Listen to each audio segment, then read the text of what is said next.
Salut, bonjour les amis, bienvenue à vous pour le débrief du match Real Madrid-Osasuna, où finalement, en voyant tous les résultats des grosses cylindrées, même en Europe, peut-être le Real a fait un bon match nul. Place au débrief les amis.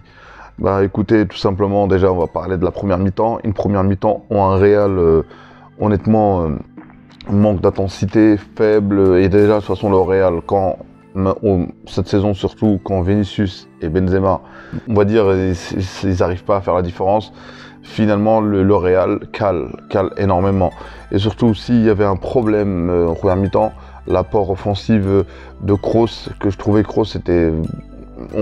Si on compare à Camavinga était bien meilleur offensivement, il a eu quelques opportunités, mais un Real décevant, un Real on va dire pas grand chose, à part la frappe de Vinicius que le gardien sort sur l'extrême. C'était une très belle frappe, mais sinon un Real n'arrivait pas à développer son jeu.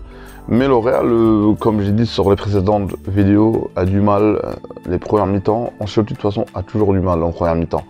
C'est rare que le Real arrive vraiment à gérer tout un match. Les défaites qu'il y a eu là, en championnat, aussi parce que c'est à la fin que le Real commence à jouer. Donc franchement, ça sentait le bon match nul dès le début déjà. Place à la deuxième mi-temps. Une deuxième mi-temps, on s'attendait à... comme on connaît Ancelotti, il y a des changements. Tout à fait, il y a eu un changement. L'entrée de Rodrigo, la sortie de Camavinga. Camavinga que je trouvais qu'il était pas mal quand même. Mais j'aurais bien voulu, moi, Asensio, je l'aurais sorti directement. Franchement, Asensio, il n'y a rien.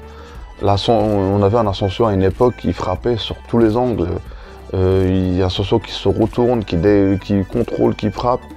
Là, on n'a plus rien. On a l'impression que ce joueur, ça y est, il est au boulot, quoi. Il vient, il travaille. Si on lui dit vas-y, on fait appel à lui, il rentre sur le terrain, il contrôle le ballon, il fait une remise et basta. Sur ce match, j'ai pas compris son rôle. Donc l'entrée de Rodrigo n'a pas vraiment, à mon avis, parce qu'il y avait un problème. Les attaques du Real étaient concentrées surtout sur le côté gauche, le côté de Vinicius. Donc en entrant Rodrigo, Ancelotti, je pense, a voulu équilibrer. Donc franchement, dès le début, il y a un contre pour Osasuna qui a failli coûter le match pour le Real. Et par miracle, le poteau, le ballon rebondit sur Carvajal, il ressort. Donc après ça, le Real s'est bougé un petit peu. Il y a eu quelques situations. Il y a eu surtout la situation de Benzema, que je trouve c'est la situation où le Real aurait pu ouvrir le score dès le début. Donc là, on a vu un Benzema un peu plus présent, Vinicius un petit peu plus de vivacité. Et après, il y a eu le changement, l'entrée de Hazard, l'entrée de Marcelo. Et je trouve que l'entrée de Hazard, et je trouve que l'entrée de Marcelo et de Hazard et de Vasquez, l'entrée de Hazard a plus apporté, je dirais, parce que j'aurais bien voulu que Hazard rentre beaucoup plus tôt, même directement à la deuxième mi-temps, parce que je trouvais même le changement de Asensio était très tardif. Donc on a voulu préserver Carvajal, parce que Carvajal, à mon avis, il tient plus un match, et c'est possible qu'il se reblesse encore. Donc peut-être Ancelotti a voulu le préserver.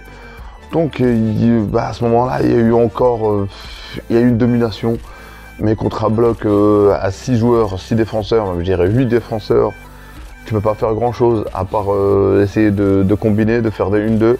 Le Real n'a pas fait beaucoup ça. La seule fois où ils l'ont fait vraiment, quand je crois quand Vinicius décale pour Marcelo, et Marcelo qui croise, au lieu de frapper directement.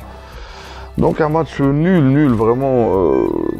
On va pas dire le Real a vraiment mal joué, mais tu sentais qu'il n'y avait pas d'envie. Il y a une possession à 75% pour le Real, mais une possession avec combien de toute façon, quand tu as la possession, tu traduis en combien d'occasions ta possession. Si tu as 75% de possession et tu traduis tous les 20 minutes une occasion, ça ne sert pas à grand chose, le match est fini. Donc voilà, il y a eu 17 tirs pour le Real, 7 tirs pour Osasuna. Osasuna, tactiquement, ont mieux géré le match. Tactiquement, Ancelotti n'a pas réussi. Moi, j'ai trouvé aussi que la sortie de Camavinga, je bon, je sais pas s'il avait le choix ou pas, mais Kamavinga faisait un bon match, je trouve. Donc voilà. Après, voilà, ça reste un match nul. Le Real est toujours premier.